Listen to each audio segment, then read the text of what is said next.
Assalamualaikum warahmatullahi wabarakatuh. Nama saya Muhammad Afnan bin Ayub dan saya akan membentangkan bahagian pengenalan. Pertama, sektor perkhidmatan telah dikenal pasti sebagai pemacu penting dalam pertumbuhan ekonomi sesebuah negara dalam tempoh RMK ke-10. Kesan sumber yang terhad dan persaingan yang sihat dalam meningkatkan daya saing global. Peningkatan produktiviti pekerja dalam sektor perkhidmatan juga menjadi lebih penting dan kritikal. Artikel ini bertujuan untuk menganalisis kesan pelaburan modal ICT dan penggunaan ICT ke atas produktiviti pekerja dengan menggunakan data dan maklumat yang disediakan. Subsektor perkhidmatan ICT membolehkan peningkatan produktiviti yang lebih tinggi daripada pelaburan modal ICT berbanding dengan 4 subsektor yang lain. Oleh itu, pelbagai langkah yang dicadangkan untuk meningkatkan faedah yang diperolehi daripada pelaburan ICT. Yang pertama, perubahan organisasi untuk menggabungkan lebih banyak komponen ICT dalam operasi harian. Yang kedua adalah pemberian latihan dan pengetahuan ICT yang terkini kepada pekerja. Yang ketiga adalah sokongan kerajaan dalam bentuk dana dan juga insentif mahupun subsidi untuk menggalakkan pembangunan inovasi dalam sektor ICT. Saya akan menyerahkan kepada pembentang seterusnya. Assalamualaikum dan salam sejahtera. Seterusnya saya akan menyambung pembentangan sahabat saya berkaitan dengan kajian lepas. Menurut COVID-1997 membincangkan 4 kesan modal instan terhadap produktiviti buruh, iaitu kesan pekerja, kesan alokasi dan kesan resapan dan kesan penyelidikan. Beliau berhujah bahawa modal instan menyumbang kepada tingkat produktiviti melalui kesan alokasi dan pekerja serta kepada pertumbuhan produktiviti menerusi kesan serapan dan penyelidikan. Menurut Petrakis dan Stamakis 2002 menyatakan pemulangan kepada pendidikan tinggi dan menengah adalah lebih tinggi di negara kurang membangun berbanding dengan negara maju. Kebanyakan hasil daripada kajian empirik yang lain turut menunjukkan peningkatan taraf pendidikan pekerja akan meningkatkan tingkat pengeluaran. Manakala menurut Leonin 2005 mendapati bahawa peningkatan tenaga kerja yang mempunyai taraf pendidikan rendah dan menengah mempunyai kesan yang lebih tinggi kepada pertumbuhan ekonomi. Walau bagaimanapun, pendidikan masih tidak memadai untuk melahirkan tenaga manusia yang tidak mahir, kerana seorang yang berpendidikan tidak semestinya pernah mencuba secara praktikal dalam aktiviti pengeluaran. Menurut Almeida 2009 mengkaji kesan latihan terhadap produktiviti organisasi dengan menggunakan data firma dan mendapati latihan yang diberi oleh firma mempunyai kesan positif terhadap produktiviti ini. Dari segi perspektif firma, penggunaan pekerja asing yang kurang mahir memberi manfaat dari segi penjimatan kos tenaga kerja, menstabilkan pengeluaran dan memelihara daya saing bagi harga.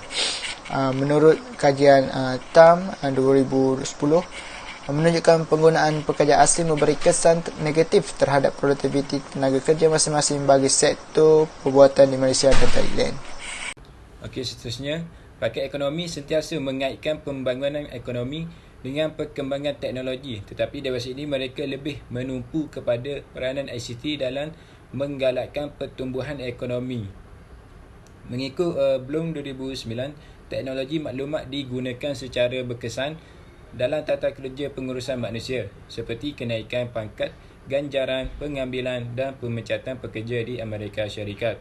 Kajian mereka pada tahun 2000 juga menunjukkan bukti empirik kesan positif pelaburan modal ICT terhadap prestasi firma besar di Amerika Syarikat. Kajian Bloom 1992 juga mendapati kesan negatif peralatan ICT terhadap produktiviti pekerja di industri pembuatan di Amerika Syarikat. Menurut wujud hubungan positif antara pelaburan modal ICT dengan produktiviti bagi perusahaan kecil dan sederhana dalam sektor pembuatan di India. Menurut kajian WOOF 2002 mendapati bahawa pelaburan modal ICT mempunyai impak negatif terhadap produktiviti buruh tetapi positif terhadap perkembangan pasaran umum bagi perusahaan kecil dan sederhana di Kenya, Tanzania dan Uganda. Kajian terkini beliau di Kenya, Tanzania juga mendapati produktiviti berhubung secara negatif dengan pelaburan modal ICT. Hujah yang diberikan oleh beliau keputusan ini adalah berbagai, iaitu sama ada pelaburan modal ICT yang berlebihan atau ketidaksetujuan dalam hubungan modal insan dan teknologi. Beliau menyatakan keputusan ini juga mungkin disebabkan oleh masa yang diperlukan oleh pelaburan modal ICT untuk memberi kesan kepada produktiviti. Literatur tentang hubungan pelaburan modal dan penggunaan ICT dengan produktiviti menghasilkan beberapa fakta utama. Yang pertama, kebanyakan kajian menunjukkan kesan positif dan signifikan antara pelaburan modal dan penggunaan ICT dengan produktiviti. Yang kedua, menyertakan faktor-faktor yang boleh meningkatkan kesan pelaburan modal ICT. Tenaga kerja yang berpendidikan tinggi turut memainkan peranan penting dalam pertumbuhan ekonomi kerana ia bukan sahaja dapat meningkatkan produktiviti, malah berperanan dalam mengguna dan membangunkan teknologi baru. Assalamualaikum dan salam sejahtera saya ucapkan kepada doktor dan rakan-rakan sekalian. Seterusnya kita akan beralih ke metodologi. Rangka kerja di atas aktiviti telah digunakan untuk menilai sejauh mana input buruh dan modal memberi sumbangan peningkatan output bagi mendorong kualiti hidup yang lebih baik. Lepas itu kajian ini juga menggunakan model Cobb-Douglas untuk membentuk fungsi productivity pekerja serta mengukur nisbah modal buruh dengan jumlah aset tetap. Kemudian panel Generalized Least Square ataupun lebih dikenali sebagai GLS telah digunakan untuk menganggar model productivity pekerja sektor perkhidmatan dengan perisian e-view 7.0. Kajian GLS dipilih kerana ia membolehkan penganggaran model dijalankan dengan andaian bahawa varian bagi residuals bagi setiap sub-sektor adalah berbeza. Kemudian raja di bawah menunjukkan model data panel yang telah dibentuk. Seterusnya saya akan serahkan kepada pembentang yang lain. Assalamualaikum dan salam sejahtera. Nama saya Muhammad Taufik bin Julal, nombor metrik 146571. Seterusnya saya akan membentangkan rumusan kajian dan implikasi dasar. Produktiviti pekerja mempunyai hubungan positif dengan nisbah modal buruh, kos latihan setiap pekerja, upah dan gaji serta nisbah pekerja asing. Pelaburan modal ICT dan penggunaan ICT ianya turut memberi kesan positif yang signifikan terhadap produktiviti pekerja.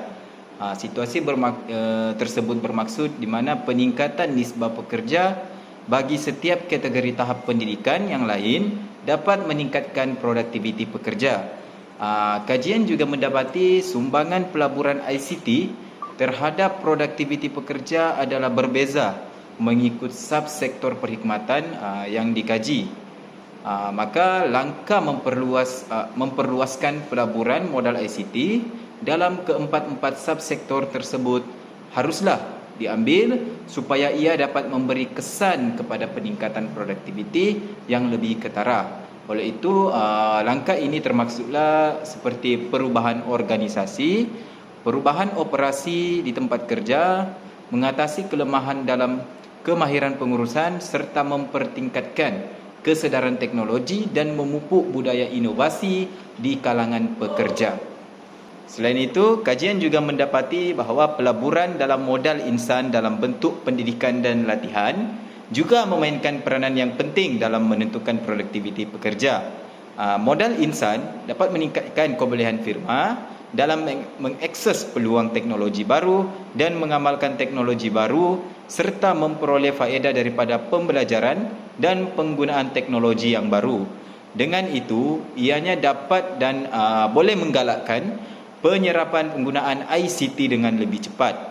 Selain itu, dalam kajian ini juga mendapati bahawa pembayaran upah dan gaji yang lebih tinggi merupakan satu pendorong yang akan memberi kesan yang positif terhadap produktiviti pekerja.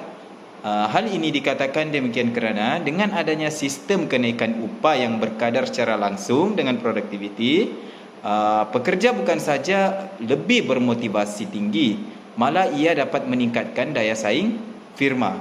Dan oleh itu, pelaksanaan sistem upah berdasarkan produktiviti atau dikenali sebagai SUBP membolehkan pihak majikan dan pekerja membangunkan pendekatan menyeluruh dan sistematik ke arah penambahbaikan produktiviti dan upah melalui penglibatan aktif dan kerjasama bagi kedua-dua pihak.